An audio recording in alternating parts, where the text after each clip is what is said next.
Yeah. Why do we call it Indian knowledge? Why do we call it Bharatiya Gyan Padhati? Because the Bharatiya Gyan system. Because Bharatiya is the word Bharat and Bharatiya is very language, very Bharatiya.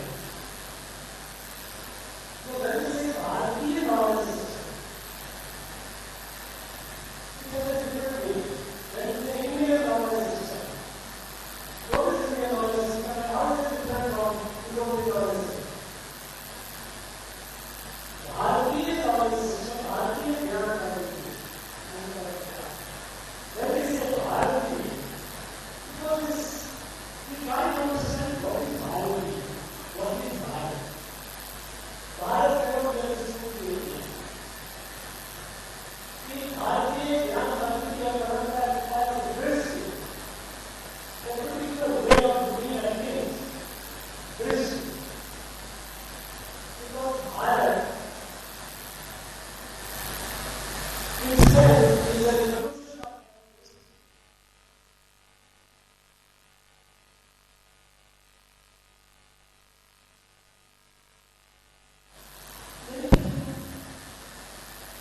they ask the question.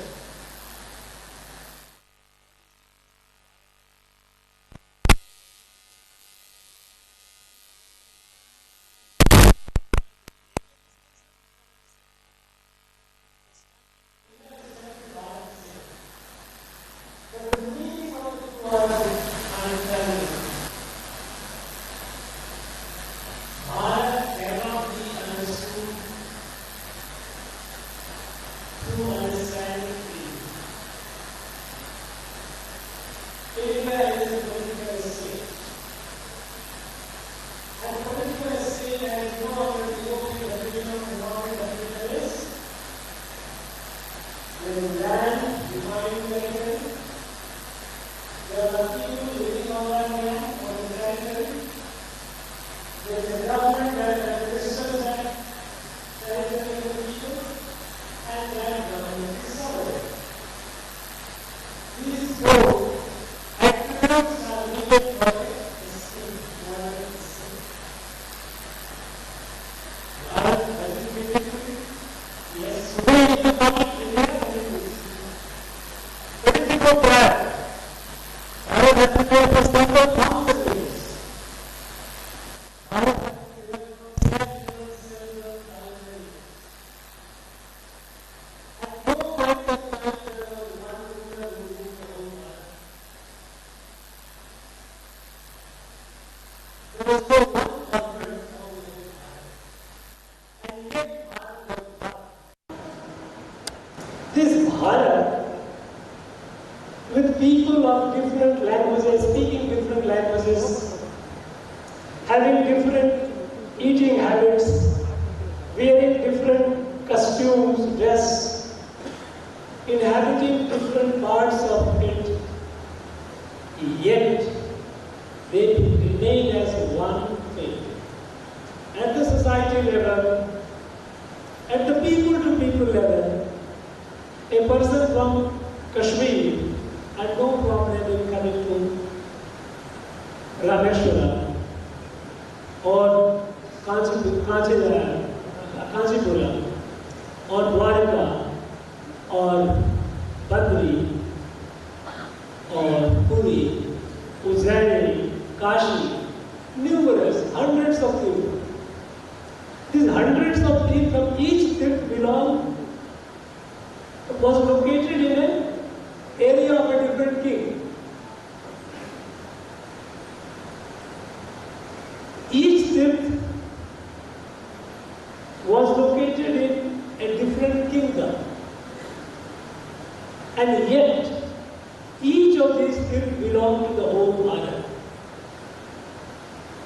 Any Bharatiya from any part of Bharat had a right to go, visit, and do the worship and puja, kirtan.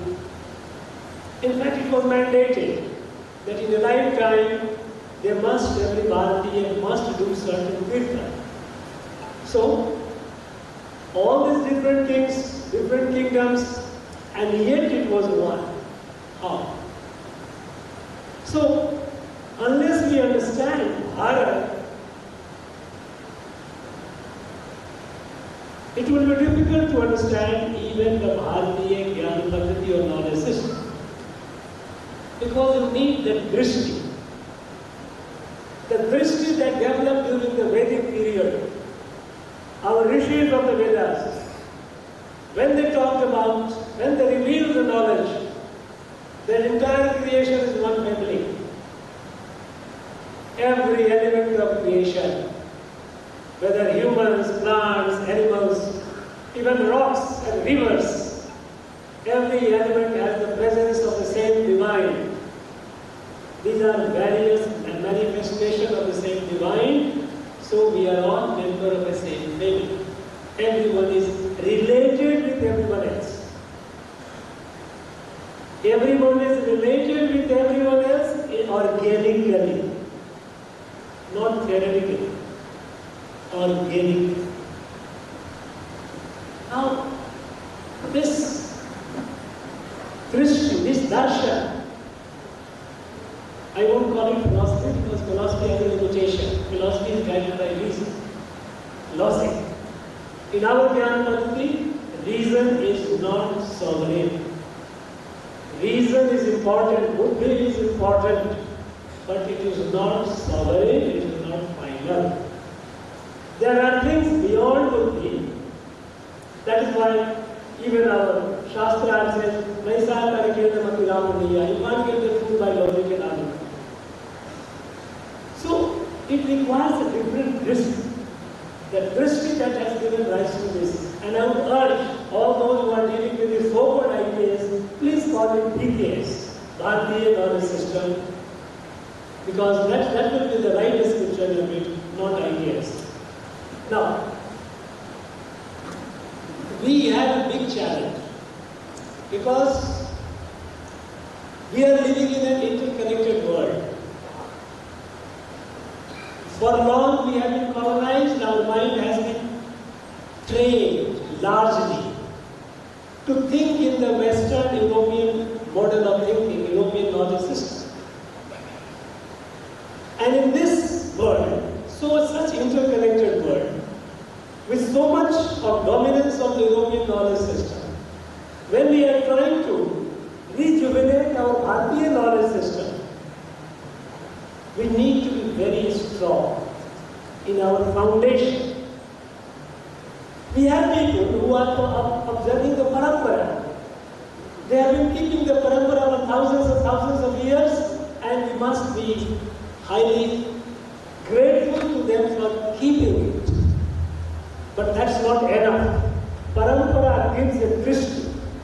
The students are studying in Gurukula. They don't just learn by logic, they also learn by observing the Guru, by observing certain disciplines, and that which is inculcated in sanskara.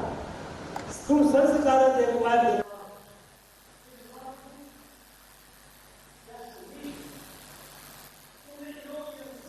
knowledge. In the Western system of knowledge, it is transactional. Teacher is paid, and so he passes on some information and some so-called knowledge. It is a transaction.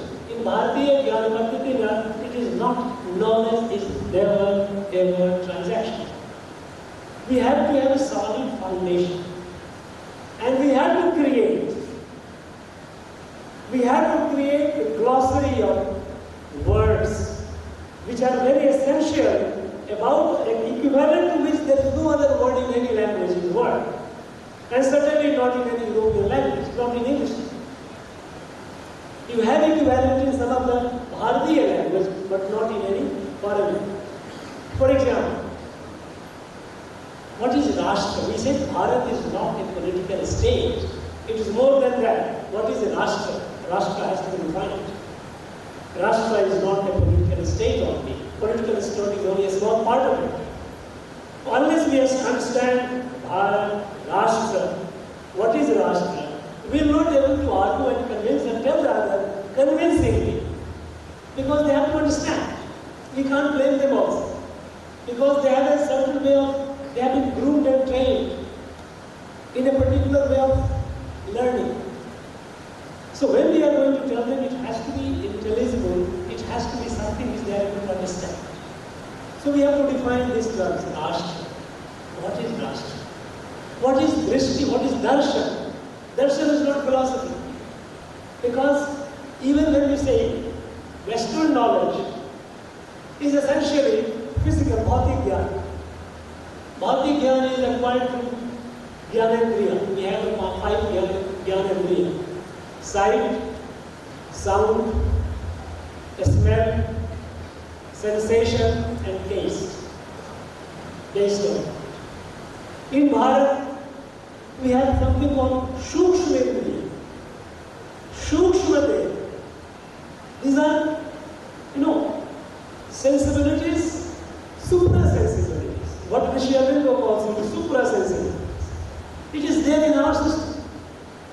We have to color those words, create the glossary of those words, explain those words as best as we can. Because in our Jnana Paddhati, as I said, knowledge is not just acquired through reason, through logic, but through anubhuti. There are things which are experienced. Anubhuti. How do you explain it? You have to have appropriate terms, language, definition. We need to create the glossary of words which are fundamental. We talk about Bharatiya paradigm. What is Bharatiya paradigm? The core is Drishti. And what is Drishti? If we have to understand all these, we have to define it very, very clearly. In a contemporary language, Yug Anukul Bhasha, today people should be able to understand. And once, because Bharatiya Drishti, the system of knowledge is called, in European, in English, it is called epistemology. In the Western or European epistemology, it understands something by breaking it into pieces. You give something, it will try to break it into pieces and try to understand each piece. Like our modern medicine, human body is understood as what? Somebody is understanding teeth, only knows teeth. Somebody's eyes, only knows eyes. Somebody knows bones, only bones. It is true that our body is a combination of all these, but it is much more than that. Holistic. Our epistemology is holistically, we don't break it into parts. Breaking into parts is also has its own merit. It's not that it is without merit. But if you break into parts without understanding, keeping in mind the whole, you will lose direction. And it is this, looking at this Drishti, to look at the thing in totality, that has answer to all the problems of the world today. Whether it's a problem of environment, because in our knowledge system, Bharatiya knowledge system, a plant is not separate, plant is a life giver. Not only that, at that level it is connected, the same Brahma is permeating that, but also that plant is life giver. Water is life giver. Every element of creation is organically connected, interconnected with all. In the European knowledge system, a society is a product of a contract. They say individuals are sovereign. That is how fundamental right comes. And even in our constitution, we have fundamental right for the individual, but there is no fundamental right for the collective, for the society. Because again, it is rooted in European system. Our system, individual is not separate from society. It is society is not a product of a contract. Society and individual, Vyakti, Parivar and Samaj, they are integrally, organically, inseparably linked. and one cannot exist without the other. See, one cannot exist without the other, there is no question of one being superior and sovereign. No. So in our, that is how Rashtra is built. Society. Integrally connected, organically connected. There can be an administration system, there can be many administration systems. There can be many estates. Today we have 28 estates, we can have 40 estates. How does it matter? These are administrative arrangement for better governance.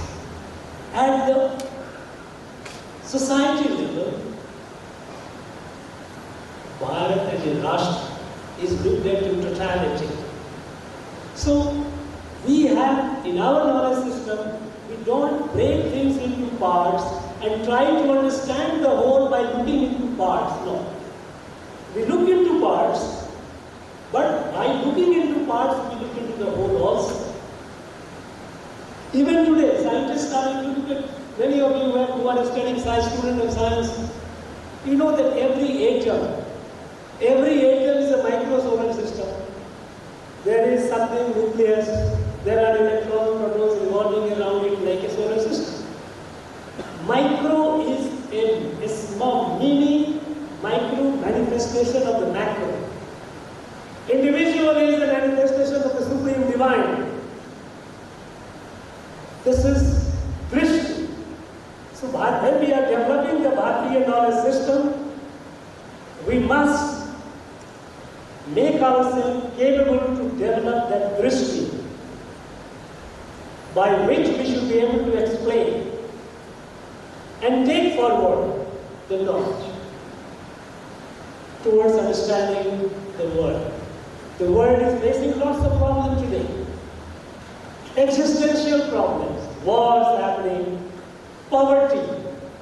Look at in this world, there are some countries where food is wasted in surplus.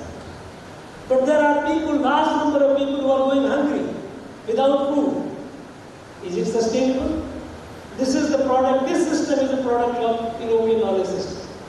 If you look at the Bharatiya knowledge system, we all look at Vasudhaiva Kutumbakam, they are all part of a family. So, that is what we did during COVID.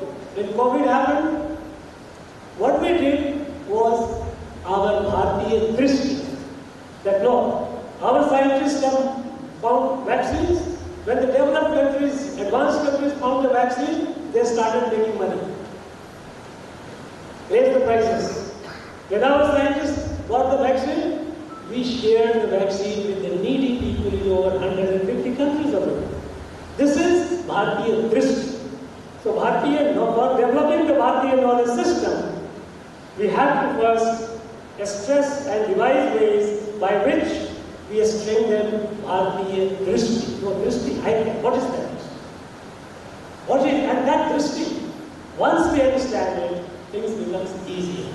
I am sure there are scholars, there are knowledgeable people, and that is where I said it has to be ownership, has to come from outside the government. Because government, the institutions of government doesn't have the capability. They will work in a very mechanical way. They will work in a very, very mechanical way. They will finally move from here and there. So many conferences have been held, so many reports have been generated, files have been coming, but there is no knowledge. Now, that is why I urge that institutions like Vivekananda College and others, those who are in it, they should be able to take up the responsibility and create the fundamentals. First, strengthen the fundamentals of Bharatiya. There's no point in talking about that we were great. We were great, we have talked it endlessly. There's no point. We must understand how they were great. What was the reason behind greatness? What was the knowledge system that made them great? I'm sure the project is on. We'll be able to achieve it. It's a very sacred project. And I can assure you one thing, this Bharatiya knowledge system, developing the Bharatiya knowledge system, rejuvenating it, is not only for Bharat, it is for the welfare of the whole world. The future of the world lies only when Bharatiya knowledge system is developed, is rejuvenated. Because then and then alone we can have a harmonious world. Then and then alone we can have a peaceful and prosperous and happy world. Friends, I'm glad you gave me the opportunity. Thank you very much for it. I'm happy to be with you. I wish many more conferences, many more involvement, many more deliberations on this so that in coming years we should be able to have a robust base for Bharatiya knowledge system, which not only helps us in understanding the knowledge of the past, but also makes us capable to look constructively into the future, a safer and a brighter future, not only for Bharat, but for the whole world. Thank you very much for the patient listening. Thank you, Jai Bharat. Thank you, sir, for the thought-provoking valedictory address. Now, I invite dynamic, simple, humble, and honest principal of Vivekananda College, Dr. P. Venkateshan, to propose the vote of thanks.